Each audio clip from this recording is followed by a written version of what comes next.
Somaliland ku hayso in badan baa waxaynu maqalnaa Somaliland moobul kama tegi karta Soomaaliya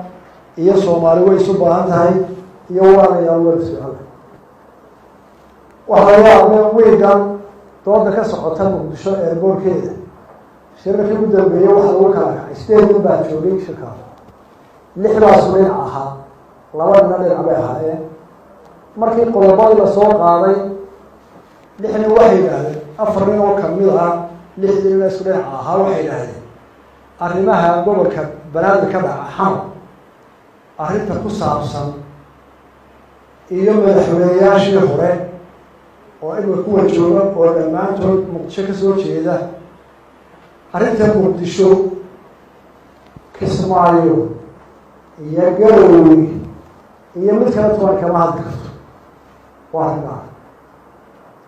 waa arrin ugu cusub markay sheeganayaan waxay leeyihiin waa casbadii Soomaaliyeed Somaliland ay kaalay shantii Soomaaliyeed baa la doonaya waxaan la yaabaa siyaasiyiinta maanta yiri arrinta xamar waxaa ka hadli kara oo muran uu Soomareed iyo Jowhar iyo Banaadir oo cid kale kama hadli karto haddana Somaliland hadii yimaado Soomaaliyeed doonaysa labadaas laba isqabanaya ma aha Somaliland ilaahay صدق ساعات ما ربوا على التاوى في الشباشة عرف كان يعني في كسوة حي هل كان يتاوى ونسوا صدقوا من هاي الوافش حاول يقولوا حوالي أفريقيا الوضع يشم استعمار ما كان قيد صدق الصومالي وحوالي قرار لمدى قبيلتي صومالي تيار البوليسان حاول يضغط على الله ويواجه إنت كون رئيسان كان فضيحة الله عراضة يا حمرة يا Somaliland محمد رضي الله عنه أنت سوى حكي الفروسي أخوان بالفروس أي كون ترون قلنا أنت صافر ودريا مرة والله جل محمد يا أدبر فرحان كرسوا من دريمان وأنا ما تشتي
ما يقن